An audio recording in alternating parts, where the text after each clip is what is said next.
Let's be honest, getting what you want from people isn't about being the smartest, the richest, or even the most qualified. It's about understanding how people actually work. Most folks are walking around on autopilot, just waiting for someone to come along and lead with clarity, confidence, and just enough charm to make it feel like their idea. Today, I'm going to show you ways to get what you want from 99% of people, not through manipulation, but through strategy. Not by pretending, but by understanding human nature and playing the game better than most. And if you think this sounds a little controversial, good. It should. By the way, if you enjoy deep, thought-provoking insights on Stoicism, self-improvement, and navigating life with clarity and purpose, you'll want to check out my free newsletter. Every Sunday, I send out powerful lessons, uncomfortable truths, and practical strategies to help you think deeper, act sharper, and grow stronger, all for free. If that sounds like something you'd value, the link is below. And if you're a brand looking to sponsor content that actually cuts through the noise and connects with a high-quality audience, my email's in the description. Let's build something worth talking about. 1. Compliment their intelligence, but not for the reasons you think. Let's kick this off with something that sounds innocent, but is sneakier than it appears. Tell people they're smart. I don't mean in a slimy fake-it-till-you-make-it manipulative way. I mean tell them genuinely or tactically that they're insightful, clever, perceptive, or capable of deep thought. Because here's the truth most people won't tell you. People care more about feeling smart than being right. Compliment someone's shoes, they'll say thank you. Compliment their intellect, they'll invite you to Thanksgiving. Why? Because intelligence is tied to ego, its status, its power. It's proof that you're not just some mouth breather lost in the simulation. And when you tell someone that's a smart way to look at it, they feel not only heard but respected. And once someone feels respected by you, they start to value your opinion, your presence, and most importantly, your requests. Let me give you a real-world example. Years ago, I got pulled over doing 78 in a 65. The cop was clearly in the mood to lecture. You know the type, mirrored shades, stone-cold expression, arms folded like he's auditioning for a highway patrol recruitment ad. He starts with the usual, you know how fast you were going. Now I could have played dumb, or apologized, or begged, but I tried something else. I said, honestly, officer, I appreciate how quickly you caught that. That was sharp. I didn't even see you. There was a pause. Then he cracked a smile. He said, yeah, I was parked behind that sign. You probably didn't expect that. We chatted for 5 minutes. No ticket. Now, did I flatter him? Sure. But more than that, I made him feel smart, sharp, ahead of the game. I spoke to the part of his identity that he wanted validated. That's the key. Here's a controversial truth. You don't always have to believe your compliments. You just have to understand their function. That makes people uncomfortable. I know. We've been raised on this idea that compliments should always be sincere, or they're fake. But humans are social creatures, and much of what we say is about connecting, not reporting facts. When you tell someone, that's an insightful point, even if you don't fully agree, what you're really saying is, I value your mind enough to want to keep this conversation going. And sometimes that small gesture unlocks doors facts never could. Here's where it gets juicy. This trick works especially well on people with big egos. You ever dealt with someone who always thinks they're the smartest person in the room? The guy who interrupts lectures, corrects, and quotes books he clearly didn't finish? Here's the play. You don't challenge his ego, you inflate it until he floats right where you want him. You say, you're clearly someone who thinks deeply about this, I respect that. And boom, he's hooked. Because now you're not competition, you're validation. From there you can steer the conversation, make your ask or introduce a new idea, and he'll be more receptive, because you already played to the identity he's most attached to. This isn't manipulation in the mustache-twirling villain sense. It's emotional aikido. Use their momentum to guide them somewhere better. Here's where it gets deep. A Stoic might say, isn't flattery dishonest? Shouldn't we value truth above all else? And I'd say, yes, but truth without timing is noise. Epictetus said, nature gave us 2 ears and 1 mouth, so that we might listen more and talk less. But I think nature also gave us emotional intelligence, so we could speak truth that actually lands. Complimenting someone's intelligence isn't about stroking egos for no reason. It's about aligning with their internal narrative, long enough to get them to hear you. And once they're listening, then you can introduce truth, challenge assumptions, or shift direction. So don't see this as flattery, see it as strategic empathy. Now let me be clear, if you compliment everyone's intelligence all the time, you become background noise. It stops working. You have to mean it enough that it lands. And when you do mean it, when you genuinely see someone showing insight, clarity, or even just effort, say it, speak it, share it. People don't hear that enough, especially in a world where everyone's performing and nobody's listening. Final thought, compliments create capacity. Here's the biggest lesson I've learned. When you tell someone they're smart, they try to live up to it. It creates space for growth, for change, for responsibility. It's like saying, I see the better version of you, and I trust it. That's powerful, because at the end of the day, this isn't about manipulating people into saying yes. It's about building bridges that wouldn't exist otherwise. Bridges made of curiosity, respect, and yes, a well-placed compliment now and then. So next time you're trying to get through to someone, boss, friend, stranger, or troll, don't start by telling them what you need. Start by telling them what you see in them, then watch how fast the doors open. 2. Say you're right instead of I agree. And watch people practically fall over themselves to support you. Let's get something straight. If you're still walking around saying I agree in conversations, you're leaving influence on the table. I agree is passive, it's cooperative, it's fine, but you didn't come here to be fine. You came here to get what you want, build real rapport, and actually move people. That's why you need to replace I agree with you're right. Same meaning, technically, but psychologically, entirely different worlds. Here's the controversial truth no one wants to say out loud. People care less about shared agreement and more about personal validation. I agree means I too think that. You're right means you are correct. You saw something clearly. You get it. And here's the kicker. People want to feel right far more than they want to feel understood.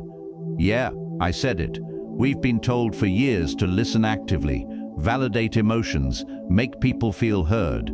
Great advice for therapists. But if you want to influence someone in the wild, negotiations, debates, dates, or daily life, make them feel correct, and you'll unlock a whole new level of compliance and connection. Let me tell you a story. Years ago, I was at a family gathering, Thanksgiving dinner, the traditional battleground of opinions nobody asked for. My uncle, a guy who reads headlines and quotes them like scripture, launched into a rant about how kids these days don't want to work. Everyone rolled their eyes. The younger cousins looked like they were about to start a revolution. I was mid-bite when he locked eyes with me and said, "Right, you see it too, don't you?" Now, I didn't fully agree. I think younger generations are just tired of being exploited, not lazy. But I also knew that arguing wouldn't help. So I looked at him and said, "You're right. People really underestimate how much things have changed. A lot of kids today probably wouldn't last a week in the kind of jobs you worked." And just like that, he relaxed, smiled, passed me the gravy. The temperature dropped 10 degrees. I didn't argue. I gave him what he really wanted, to feel right, respected, and seen. That's the trick. Why you're right feels like a trophy. People want to win, not just arguments but validation. You're right is a trophy. It's the gold star of adult conversation. It says, you're not just heard, you're not just smart, you're correct. And in a world full of noisy opinions, that feeling is intoxicating. You say, "I agree," and it's like clapping politely. You say, "You're right," and it's like handing someone the mic and the spotlight at the same time. They feel powerful, they feel safe, and because of that they become way more open to listening to you. That's the real payoff. You don't have to be a liar, you just have to be a strategist. Now someone out there is thinking, "Isn't that manipulative? What if I don't think they're right?" Here's the brutal truth. You can still say you're right without fully agreeing, because people can be partially right even if their conclusion is trash. It's about meeting them at the point of truth you can affirm. You're right that this is frustrating. You're right, this does seem unfair. You're right to question how this is being handled. You're not endorsing the full worldview. You're leveraging agreement as a bridge. You get people to open the door by validating the truth they already believe. Then you walk in and deliver what they need to hear next. The Stoic perspective: is this deception or wisdom? Let's go deep for a second. Epictetus once said, "It is impossible to learn that which you think you already know." If someone is emotionally locked into their belief, fired up, defensive, loaded with ego, your facts and logic won't touch them. They'll nod and forget, or worse, fight back. But when you say you're right, their shields go down, and suddenly they're in receiving mode. This isn't deception, it's a form of verbal judo, using their energy to shift their position, gently but decisively. And if your aim is clarity, growth, or connection, then what you're doing isn't manipulation, it's leadership. Let's not get it twisted. There's a dark side to this if you use it flippantly. Tell someone you're right, just to shut them up. And you're not influencing, you're pandering. Do it too often, and you'll lose credibility. Do it insincerely, and people will feel it eventually. Use it strategically, sparingly, authentically. Only say you're right when you believe it, at least partially. You want to de-escalate a power dynamic. You're looking to deepen trust before introducing a new perspective. This is a scalpel, not a hammer. Final thought. It's not about surrendering, it's about opening doors. Here's what I've learned after years of applying this in everything from business negotiations to awkward lift rides. Most people don't change their minds because someone proved them wrong. They change because someone made them feel safe enough to reconsider. You're right is one of the quickest ways to create that safety. It's not about surrendering your beliefs. It's not about stroking egos for fun. It's about saying, "I see you, I get it, I respect your view." And once that connection is built, you can go anywhere from there. So next time you're in a heated conversation, a delicate debate, or just trying to win someone over, skip the tired "I agree." Instead, lock eyes, lean in, and say, "You're right." Then watch what happens. 3. Ask big, then shrink, aka the door-in-the-face technique. If you want a favor, start by asking for a miracle. Let's rip the band-aid off. People are far more likely to say yes to you after they've already said no, if you know how to play the game. Enter the door-in-the-face technique. It's simple, it's powerful, and yes, it's manipulative. But before you clutch your pearls, hear me out, because this isn't about trickery, it's about psychology. And if you've ever turned down a request, then said yes to something smaller, you've already been a part of it. What is it really? Here's how it works. You start by asking for something huge, unreasonably huge. They say no, as expected. You shrink your request to something smaller, what you actually wanted all along. Now, because the second ask feels modest by comparison, they're more likely to say yes. This isn't a theory. It's a tactic tested in psychology labs, marketing campaigns, and awkward family dinners across the globe. It plays on a powerful principle: reciprocal concession. Translation: when someone says no to your big ask, they feel guilty.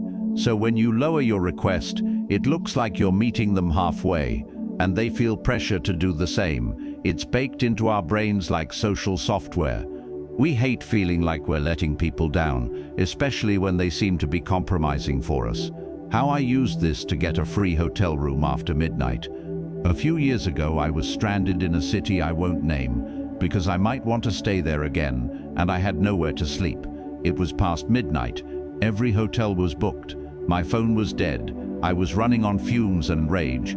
I walked into the front desk of a high-end hotel, the kind with polished marble floors and no sympathy for broke wanderers.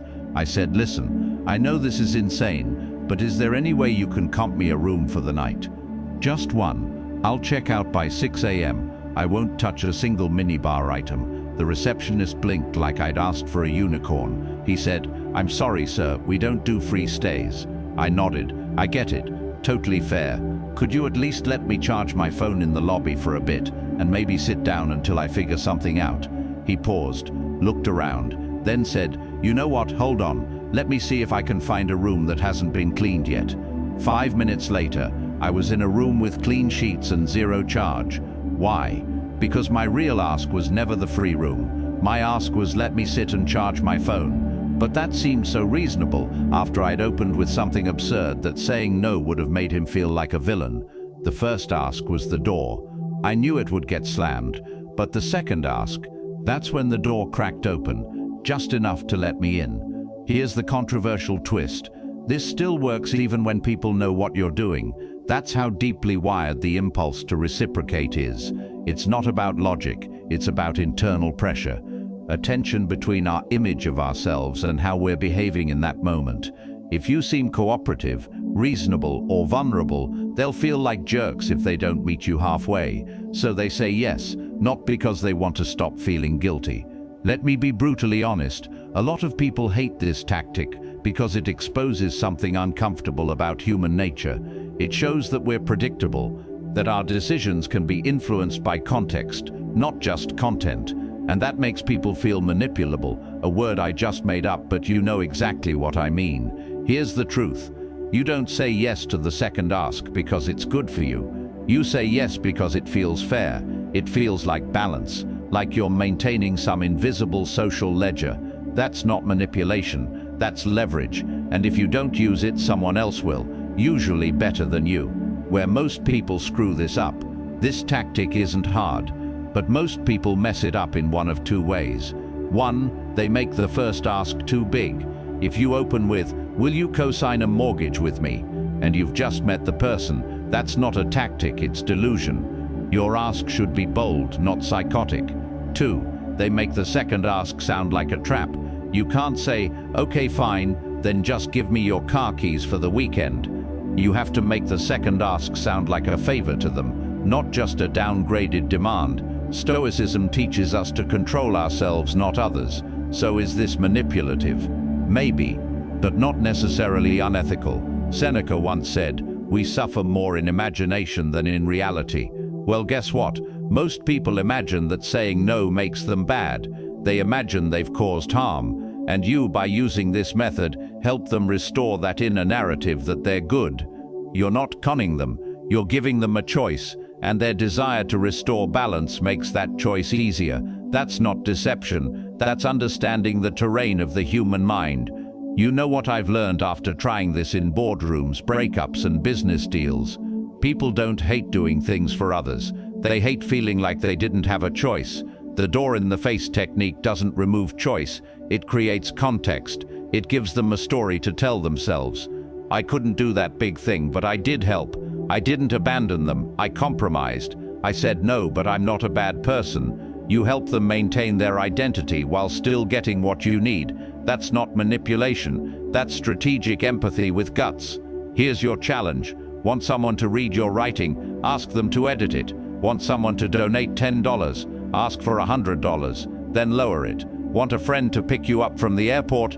Start with, "Can you help me move that weekend?" Make the first ask just wild enough that the second feels like relief. Make it feel like they're doing themselves a favor by saying yes. And when they do, smile, shake their hand, and know that you just used a Jedi-level influence tool that works in every language, every culture, every walk of life. Because the truth is, people love saying no to say yes. You just have to let them. 4. Ask for help, not favors, and people will break their backs to support you. This idea sounds simple, harmless even, but I promise you, it's one of the most powerful, underutilized, and emotionally loaded hacks in human psychology. And when you truly get this, you'll understand why some people say yes without hesitation, while others leave your messages on read, like you just asked them to donate a kidney. Here's the controversial truth. Most people hate doing favors, but they love helping. We've been taught these are the same thing. They're not. Let me explain. When you ask for a favor, here's what happens in the other person's brain. What's this going to cost me? Do I owe them anything? Will I be expected to do this again? Is this fair? Are they using me? You've triggered cognitive debt. You're not just asking for time or energy. You're unintentionally pulling them into a transactional exchange that might feel lopsided. But when you ask for help, you're appealing to a different identity. I'm a good person. I like to be needed. I've been there before. Helping is who I am. Same action. Entirely different emotional context. Help taps into their self-image. Favor taps into their mental ledger. Which one do you think makes people say yes? The day I learned this the hard way. Let me take you back to a rough year. I was broke. Not struggling, broke. Like flipping couch cushions for coins broke. I reached out to a distant friend and said, "Hey man, I hate to ask, but can I ask a favor? I need a small loan, just $200 to hold me over until payday." Silence. 2 days later, he replied, "Sorry, I can't do that right now." Ouch. A week later, I tried again with a different approach to someone else. This time, I didn't ask for a favor. I said, "Hey, I'm in a tough spot, and I could really use your help. I'm trying to stay afloat until payday. Would you be willing to help me cover a shortfall of $200 just this once?" He sent it in 20 minutes, and the text read, "No worries, you've always been good to me. Glad I could help." Same amount, same situation, different framing. That moment taught me what psychology textbooks later confirmed. People respond not just to the ask, but the identity it appeals to. The controversial twist: most people want to be heroes, not debtors. Here's where it gets spicy, and this might rub you the wrong way. Most people are far more motivated by the story they get to tell themselves than by your actual need. When you ask someone for a favor, they feel like you've put them in debt. When you ask for help, they feel like you've made them the hero of your story. It's all identity. Think about it. A favor says, "I'm putting pressure on you." Help says, "You're strong, you're useful, you can rescue someone." Humans want to feel capable, needed, impactful. This isn't manipulation, it's strategic empathy. You're not faking need, you're framing it in a way that unlocks the other person's best self. So why don't more people do this? Because we're taught to be transactional. We're taught to downplay vulnerability and mask it with language that feels equal. But ironically, it's vulnerability, the act of asking for help, that disarms resistance and opens the heart. Let's get even deeper, the evolutionary wiring behind it all. Here's the science behind the script. Humans evolved in tribes. In those tribes, people who helped others earned trust, loyalty, status, and safety. Helping made you valuable to the group. Favor trading, on the other hand, came later, when we started tracking social debts like little accountants. So when you ask someone to help, you're activating ancient social software. I get to protect the tribe. I get to contribute. I get to matter. When you ask for a favor, you're activating the lawyer in their head, the one who wonders if this is fair, or too much, or a pattern. Favor, cost. Help, contribution. You choose. Here's where people go wrong. 1. They say help, but still sound transactional. Can you help me by giving me your Netflix password for a year? That's not help. That's freeloading dressed up in emotional cosplay. 2. They don't make the emotional stakes clear. If your ask sounds like a luxury, people feel no urgency. If it sounds like it matters, they'll move mountains. Bad. Could you do me a favor and look at my resume? Better. I'm about to apply for a job that could change everything for me. I'd love your help making sure my resume is solid. The difference. The second one is grounded in meaning. The Stoic perspective is asking for help weak. Let's get philosophical. Stoicism teaches us to be self-reliant, to endure hardship, to not be needy. So, is asking for help a betrayal of that ideal? Not at all. True Stoicism isn't about stubborn independence. It's about clarity, knowing what's within your control and what isn't. And sometimes, what's in your control is the humility to ask and the wisdom to receive. Seneca wrote, "We should give as we would receive, cheerfully, quickly, and without hesitation." That includes allowing others the chance to give to us. Refusing help isn't strength, it's ego in disguise. Asking for help isn't weakness, it's relationship in motion. Look, people are complex. Some will say no matter how you ask.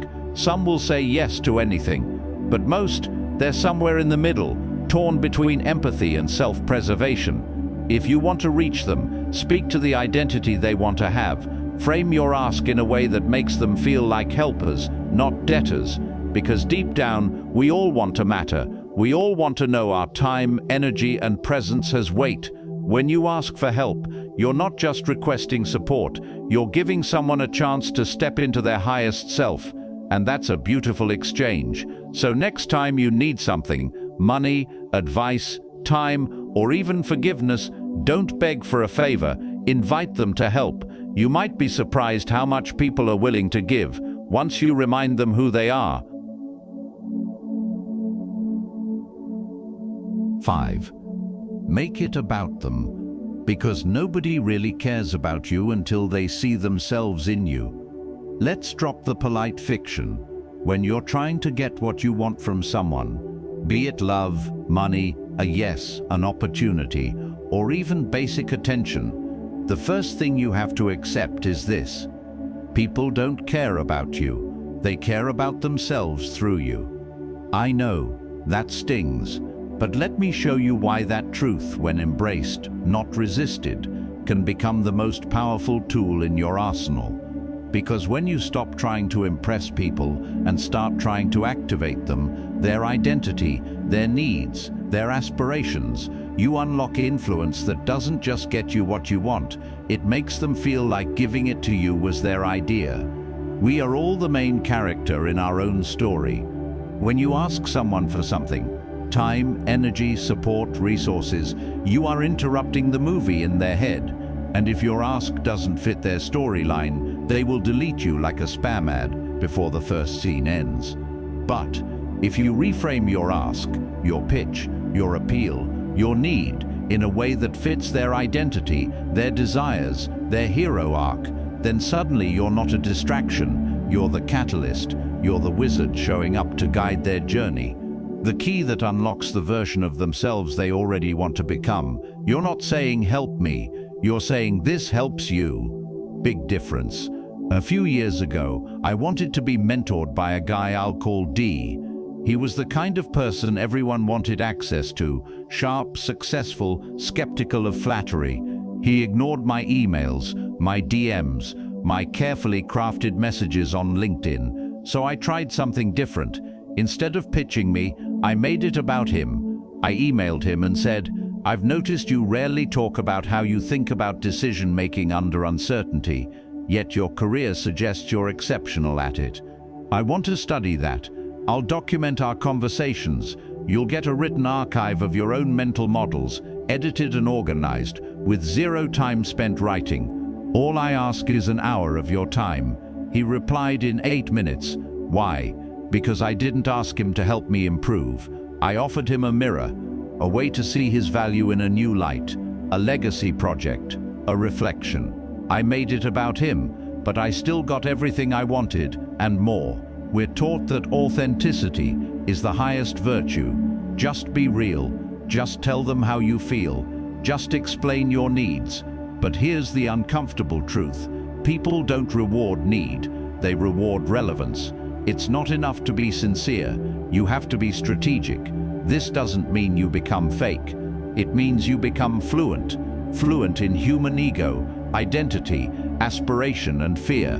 And let me be brutally honest, if you're not tailoring your communication to speak to someone's identity, goals, or desires, you're not being authentic, you're being lazy. Because true authenticity isn't just blurting out your truth, it's doing the work to connect your truth to theirs. People are addicted to consistency. When you appeal to someone's sense of identity, whether it's you're someone who cares about your community, you seem like someone who values clear thinking. I know you're busy, but you strike me as the kind of person who finishes what they start. You're not just flattering them, you're activating their pride. Once that pride is in play, they want to say yes, because to say no would contradict who they believe they are. This is influence without resistance. It's alignment, not manipulation. You're not pushing. You're inviting them to step into a version of themselves they already want to be. When people try to make it about them, they often default to transactional bribery. You'll get exposure. It'll look good on your resume. Think of what this could mean for your reputation. No, that's basic. That's external. That's shallow. What really moves people? Internal resonance. Speak to their vision of themselves when no one is watching. That's what unlocks the yes. What this looks like in practice. Bad. Can you promote my podcast? Why would they? What's in it for them? Better. I've noticed you speak to a lot of the same issues I tackle in this episode. Self-sabotage, the fear of visibility, and rewriting your inner narrative. Your audience would probably resonate with this, and I'd love to include a follow-up conversation with you. Even better, you've built trust with an audience that rarely trusts anyone. I'd love to amplify your voice by showing how your ideas change the way I think. This is less about me being seen, and more about you being understood. See the difference? Now it's about them, their impact, their values, their tribe. You're just the channel, the supporting act. Adapt yourself to the life you have been given, and truly love the people with whom destiny has surrounded you. That doesn't mean performative self-sacrifice. It means understanding what drives others and choosing to work with human nature, not against it. Making it about them isn't deceit. It's effective compassion. It's meeting people where they are and guiding them to where you both want to go. The deep message, give people a reason to see them, says. So here's the uncomfortable truth most people will never tell you. You can get almost anything you want from 99% of people, not by being manipulative, but by being deeply human, by understanding the quiet machinery behind ego, identity, pride, and connection, by speaking less to their ears and more to their sense of self. Because at the end of the day, influence isn't about tricks or tactics. It's about giving people a reason to feel good about saying yes to you. And if that makes you uncomfortable, good. It should. We've been sold this lie that if you're good enough, people will just see it. That's not how the world works. The world belongs to the ones who know how to translate their value into someone else's language. It's not fake, it's not manipulative, it's emotional fluency. And if you don't learn it, someone else will, and they'll get the life, the job, the opportunity, or the relationship you deserved. So stop waiting for people to figure you out. Start speaking to who they already believe they are. That's the game. And if you found this helpful, if you like content that mixes raw truth, ancient philosophy, and brutally practical advice, you'll love my free Sunday newsletter. Every week I send out ideas like these, controversial insights, stoic wisdom, and real-world strategies to help you live and think better. No fluff, no hype, just truth. You can sign up using the link below. It's completely free, and it's for people who want to stop playing small and start showing up like their future depends on it, because it does. And hey, if you're a brand or business and you think your product could genuinely help this audience of thinkers, doers, and rebels, reach out. Let's build something that actually matters. Until next time, don't just be liked, be understood. Don't just get attention, get alignment. And never forget, most people are just waiting for someone to show them who they already want to be. Be that mirror. I'll see you in the next one.